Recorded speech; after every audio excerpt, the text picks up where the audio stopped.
Two Chairs No Waiting, episode number 391, Aunt B, Just the Facts. Two Chairs No Waiting is brought to you each week by the fine folks over at weaversdepartmentstore.com. Drop by over at Weavers. They got some great Mayberry items. You might enjoy the Mayberry postmarks.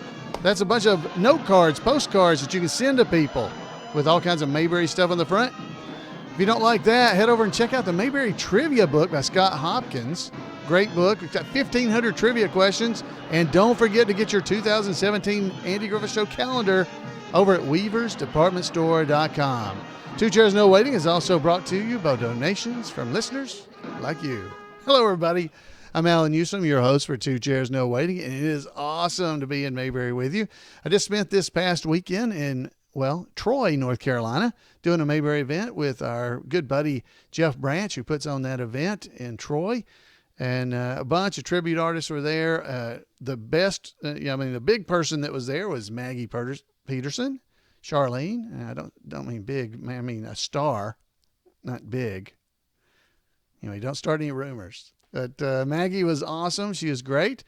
Great job she did. We also had the VW Boys, the ones we always get our music from. I love the VW Boys.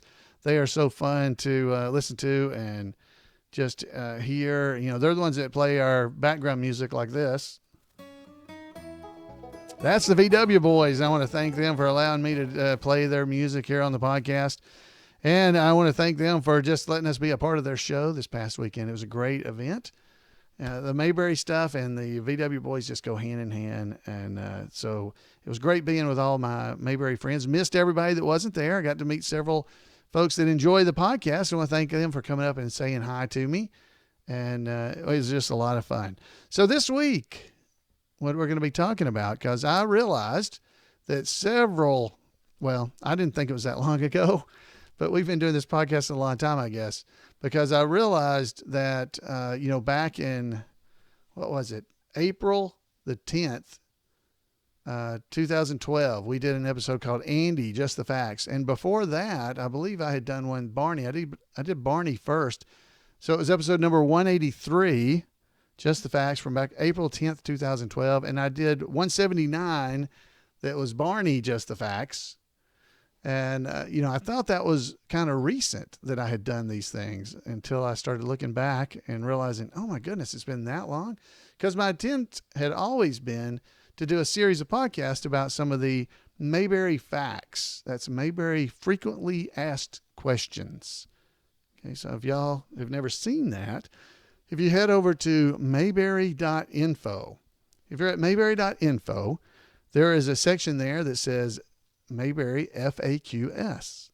Now, you don't have to go directly to mayberry.info. If you're at, if you're at the imayberry.com website, if you go there, there's a section, if you scroll down just a little bit on the right side of the page, it says frequently asked questions right there on the right side of the page. It's about 10 things down on that little list. And if you go to it, it'll take you directly to the website there for the iMayberry community. Not iMayberry community, the mayberry.info, where you'll find Mayberry facts. Now, when you get there, there's all kinds of stuff there, frequently asked questions that we've collected over the years. So tonight, whenever you're listening to this podcast, we're going to cover, what did I call it? Aunt B, Just the Facts. Okay, so we're going to go over some of the questions. Hope you're going to enjoy this. I think I'll play a little bit of, you got me hungry for VW Boys background music now. So let's see here. Let's play something kind of sporty here. What about this? No, that don't sound Aunt B like, does it? Let's try, let's just go with this one. This sounds more Aunt B a little bit. There we go. That's a little better Aunt B music. So let's go through some of the Just the Facts about Aunt B. Okay, so let's check these out. So here's the question. How do you spell Aunt B's name? Well, the correct spelling for all you folks out there, this is a stickler for so many Mayberry fans because we know how it's supposed to be spelled. Her name is spelled B-E-E-R-Y. B-E. Please help us try to correct the spelling because many people want to spell it B-E-A. The spelling can be seen in a couple of episodes. To confirm that's the way you actually spell it, B-E-E. Okay? It's in a couple of episodes. They're color. When she had a Chinese restaurant, you remember that one? Aunt Bee's Restaurant is episode number 209. You can see it spelled there. And when she ran for city council, you remember when she was running for council? It was in the episode Politics Begin at Home. That was episode number 200. The spelling can also be seen in the closing credits of almost every episode of the Andy Griffith Show. Sure, I understand this. B-E-E is short for Beatrice. Okay, it really is. But she's, and B-E-A is also short for Beatrice. But Aunt B spelled her name B-E-E. I guess if you can get Bill from the name William or Jim from the name James, you can get B-E-E from Beatrice.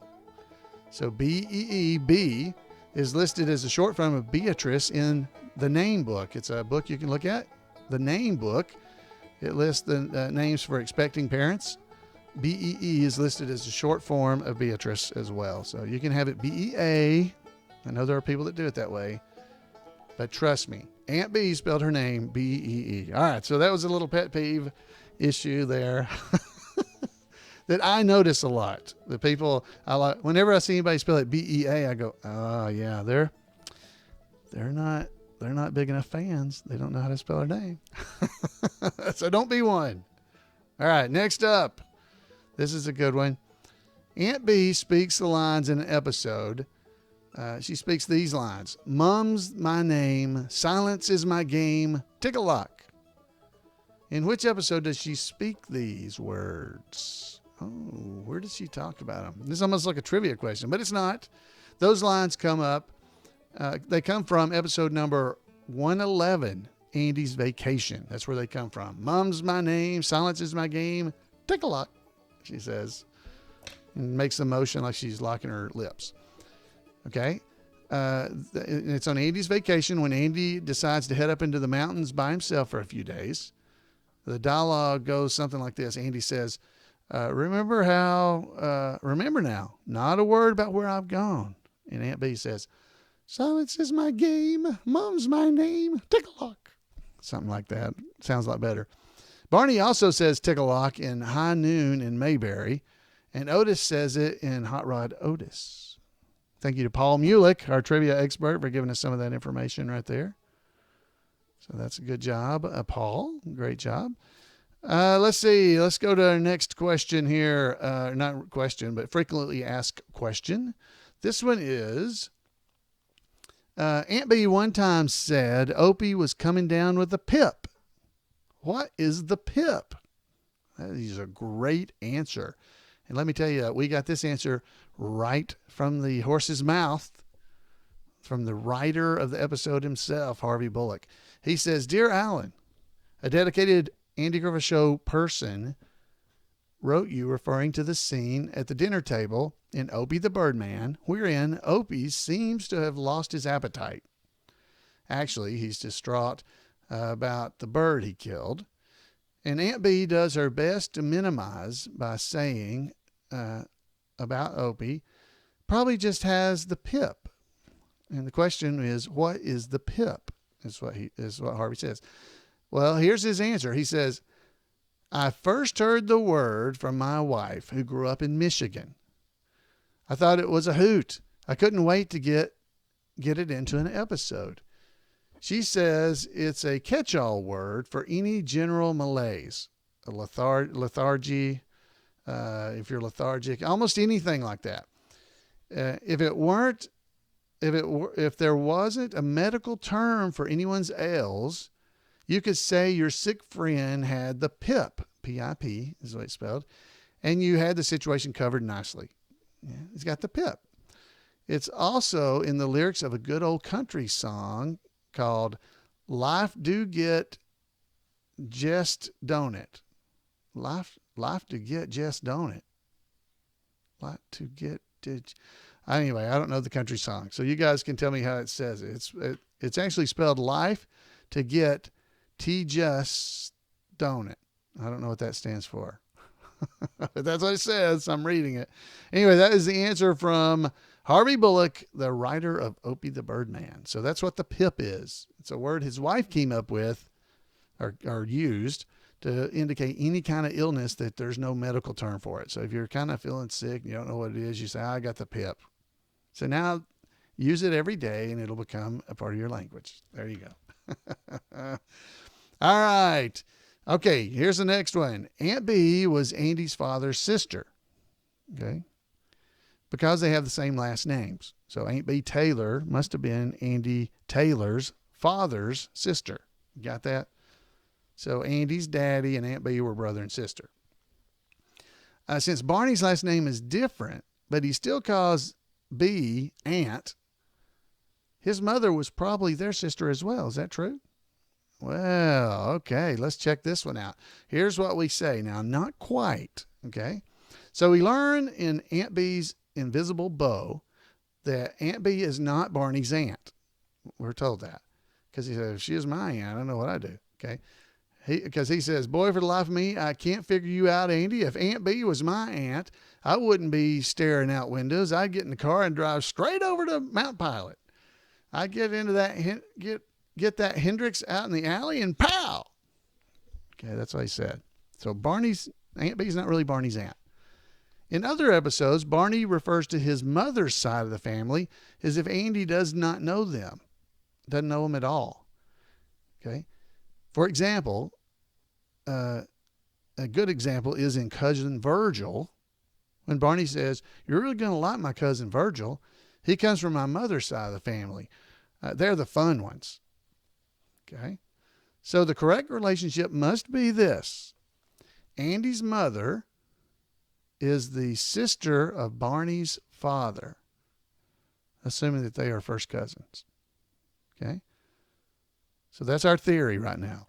So Andy's mother and Barney's father must be siblings. Okay. Got it? So that's how that comes, because Andy and Barney are if they are first cousins. Because remember on the first few episodes, Barney referred to himself or Andy as cousin Andy. So if they're really cousins, then Andy's mother and Barney's daddy must be brother and sister. Okay. All right. There you go. Now, what's your theory? I'd love to hear your theory. That's our theory here on the podcast. All right, here's the next question and answer for you. How many other characters besides Opie, of course, call Bee aunt? Don't Goober and Gomer call her aunt? Well, all right. Just about everyone in Mayberry who is younger than Aunt Bee calls her Aunt Bee. Most folks who are close to her own age, however, like Clara and Floyd and Mr. Foley, they usually call her Bee, or once in a while, Beatrice. Okay, so most people who are younger than Aunt Bee say Aunt Bee. But everybody that's contemporary to her age, they usually call her Bee. Floyd definitely called her Bee. Clara called her Bee. So there you go. Now, I know I grew up in a small town, and there were a lot of older gentlemen that everybody called Uncle Henry, or whatever their name might be. Everybody called him that, even though they weren't really their uncle, but they were older gentlemen, and everybody called him that. So I think that may be a Southern thing, maybe a small town Southern thing even. But anyway, there's our answer. So everybody younger than Aunt Bee tended to call her Aunt Bee and not just Bee or Beatrice. Okay. All right. Next answer and question. Here we go. Has anyone noticed that the stove in Aunt Bee's kitchen never has all the burners turned off when she's not cooking? In Romeo and Juliet, she was not cooking anything, but the knobs on the stove were turned on. Well, we got a conspiracy going right here. That's what this is. Okay, so here's the answer we got, okay? Now, how come I never noticed that? It's a good observation. Aunt Bee must be one of those special combination ovens. That must be what she's got. In the pickle story, Andy and Barney smell something suspicious, which prompts Andy to ask, "You don't reckon that gas stove's leaking?" Okay, so it's a gas stove. In episodes in which the stove can be seen, it's clearly an electric stove. The courthouse is also equipped with some sort of a prototype multi-fuel heating system, because in some episodes they heat with steam, and in other episodes they use a gas heater. We learn in Opie and the rich kid, the spoiled kid, in Opie and the Spoiled Kid, we learn that there's a woodshed out behind the courthouse, which seems to indicate that they have an unseen fireplace or a wood stove somewhere on the premises of the courthouse. Then, in The Luck of Newton Monroe, if you remember that episode, Barney sends Newton down in the basement to clean out the furnace. And judging by the huge cloud of black smoke that pours out of the vents, they must have a coal-burning furnace or something. Okay, so there you go. So there we go. We got all kinds of things in Mayberry that do not behave as expected, is what I'm telling you. So we got a stove in Aunt Bee's kitchen that sometimes is gas and sometimes is electric, but evidently none of the knobs are ever turned correctly. So there's you a problem. So anyway, and then we also have the courthouse where we have an issue as well. Okay, so I got a couple of more of these, 3 more actually. All right, so next up, let's go with what was Aunt Bee's bedroom ever shown in an episode? Was Aunt Bee's bedroom ever shown in an episode? In episode number 125, The Rumor, they fixed up Andy's room when they thought he and Helen were going to get married. Remember that? When it turned out that they didn't get married, Aunt Bee took the room for herself. Remember that? So kind of you saw a room there. So her bedroom has been seen in that episode. It is seen in a few color episodes too. In one where she dates ex-congressman, Andy enters her room and finds her soaking her feet in a pan of water. And we also see the room in Baby in the House and Lost and Found, the one where she lost a valuable piece of jewelry. We saw that one.